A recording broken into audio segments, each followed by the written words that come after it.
Welcome back to the breakdown. I am De La Creme de La, your privileged host, and this is another episode of the Breakdown Show. I wanted to take a look at this video from Fox 13 Seattle that gives a little information about the Georgia school shooting. It's in Apache High School.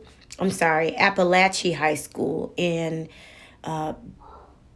Georgia, and I'll be able to see the name of the city more. Excuse me, I did see one story about this a little bit ago. From what I understand, there were 4 dead and 9 injured. The 4 dead in this mass high school shooting are 2 students and 2, I believe, teachers. This particular video, I want to give you a little bit of a trigger warning because one of the students does discuss what happened and what they remember from how the shooting took place. But I wanted to just take a look at this video together so we all be aware of what's going on. This video is only about 3 hours old, so I do expect more information to become available, but it is chock full of information. Let me just do a couple quick house rules. Number 1, this is not a no judgment zone. Number 2, this is not for children, even though it's about them. And number 3, stay on topic. All right, let's go. All public schools in Barrow County, Georgia are closed after a deadly mass shooting at a high school. The teen suspect is in custody. 4 people are dead, 9 others are hurt. One student sharing how it all unfolded. He came up to my door, or the door to our classroom. Classmate got up. She went to open the door, but she didn't because she saw that he had a gun. She announced it. As soon as she announced it, he started firing. We all went into the corner. Yeah, we just kind of heard a lot of gunshots. Horrifying. Authorities say the teen suspect had reportedly made online threats last year, and Rebecca Castor has more for us.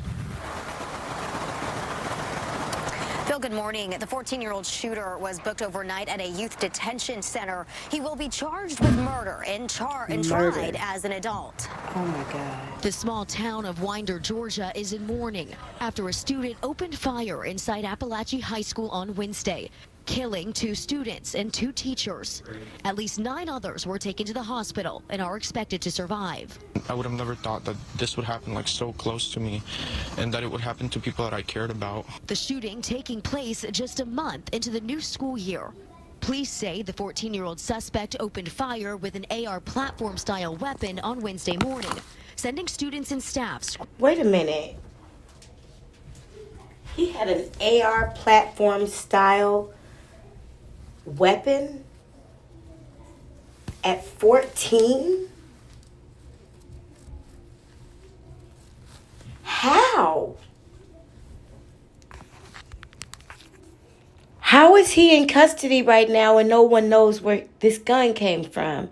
And the element where the gun came from isn't also in custody. I'm just saying questions out loud. I encourage it. Scrambling for cover. 2 school resource officers encountered the teen within minutes, and he immediately surrendered and was taken into custody. All of our teachers are armed with a form of an ID called Centegix, and it alerts us that there is an active situation at the school for whatever reason, and that was pressed. A motive is still under investigation, but the teen suspect was apparently known to law enforcement. The FBI says he was questioned last year over online threats regarding a possible school shooting. They conducted an investigation at that time, and there was no probable cause for arrest or to take any additional law enforcement action. All public schools in the county will be closed the remainder of the week as police continue to gather evidence and interview students and faculty. Bill. Rebecca, this 14-year-old was questioned last year, as you mentioned in the piece, for making threats. Can you expand more on the frustrations that folks must be feeling now that this tragedy's unfolded? Yeah, this is a point that community members are telling us that they are frustrated by. That law enforcement was tipped off to this student over a year ago. Now, it was the Jackson County Sheriff's Office that interviewed the shooter last year after receiving those tips from the FBI. They said they conducted a thorough investigation. The teen at the time denied making any of those online threats, and there wasn't enough evidence for them to make an arrest. And the sheriff's office told us, quote, "We can only do what the law allows." Rebecca Castro. Wait a minute. That's really weird because I just watched another story from Fox somewhere else. And that anchor asked a similar follow-up question. And this same person who's on the scene answered the question with the same exact words. So is this a real conversation? Live in Georgia for us this morning. Thank you so much. Well, President Biden is speaking out about this tragedy and bringing a sense of urgency. And I to kind of address felt gun like this reform is what it was about. I mean, I'm not saying this didn't happen. I'm keeping my eyes open. I still have questions about whether or not Sandy Hook, the mass shooting at Sandy Hook actually ever took place, because we never saw 26 bodies and we never saw anybody go in hazmat suits to clean up the scene. We don't see it here either. We don't see any of the normal folks that you would see on a murder scene there. No hazmat cleanup. No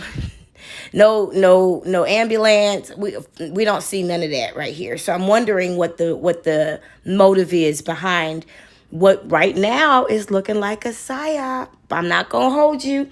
I don't be trying to get into the bullshit, but I'm going to be honest with you. I need more information before I can prove this is real. I don't even see, are they sharing information about who the two students were and who the two teachers were? Do we have pictures? Are we seeing bodies carried out of the building? Are we seeing hazmat guys go in to clean up a hazmat scene? Like, come on. But anyway, Joe Biden is now saying we must ban assault weapons and high-capacity magazines, which doesn't make any sense because guns don't kill people. People kill people. And the American government and the American police kill more people than anybody. Require safe storage firearms, which I am all in favor of. Enact universal background checks, absolutely. And end immunity for gun manufacturers. But let me ask you a question. Other than a ban on assault weapons, what of these would have kept this young boy from killing these people if that's what happened? If this 14-year-old boy, who right now is a one-dimensional character, has no name, only has a face, doesn't have a backstory other than the fact that he was questioned by the FBI last year, didn't play in any sports, none of these were his friends, he's right now he's like a dot on a piece of paper called killer. Okay, there's no color to him. Other than a ban on assault rifles or assault weapons and high-capacity magazines, requiring safe storage of firearms, enacting universal background checks, and ending immunity for gun manufacturers wouldn't necessarily save this situation or these four people if this is what happened. Thoughts and prayers are not enough. I get it. But I'm sure there's some systemic issues happening here when you talk, and I'm not talking about systemic as far as racism. I know that's the one word we tie with systemic, but I'm also talking about mental health. I'm talking about a socioeconomic issue. This looks like a middle class area where people could be on the teetering line of poverty before your very eyes, and you don't even know it if they know how to keep up appearances well enough. This is a small town in Georgia. So there could be some other things going on here. There could be some foster care, some abandonment, some neglect. Where did he get the gun? Come on, really, Joe? The president called to reinstate the ban on assault weapons and high-capacity magazines, saying thoughts and prayers are not enough. Well, there's that. I'm glad that we got a chance to look at that together. I'll be definitely keeping an eye on this story. And I'll be honest with you. I know that we tend to have mass shootings in America more often now than we ever did. But every once in a while, there's one that stands out. And the last one that stood out to me was actually Sandy Hook. I mean, I was actually pregnant when that took place. The day that took place, I was pregnant. Not with Ashe, with a baby that I that probably was Ashe before. One of them other times she tried to come when baby Della tried to enter this dimension. And it wasn't time for her to come yet, but I was pregnant. So that really hit me hard. For, 26 people to be killed by this one-dimensional person who had no backstory and, it was really weird.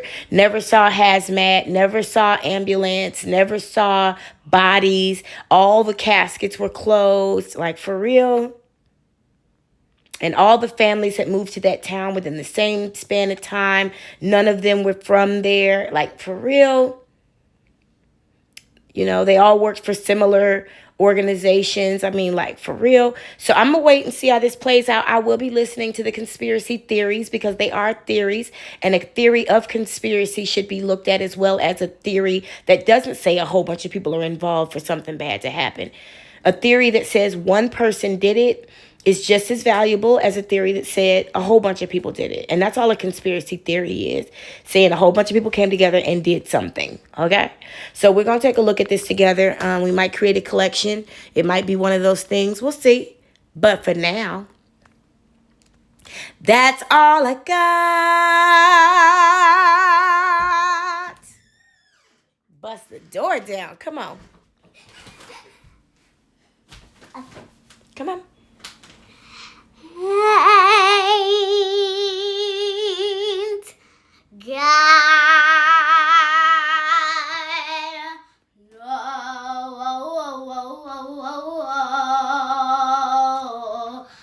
more.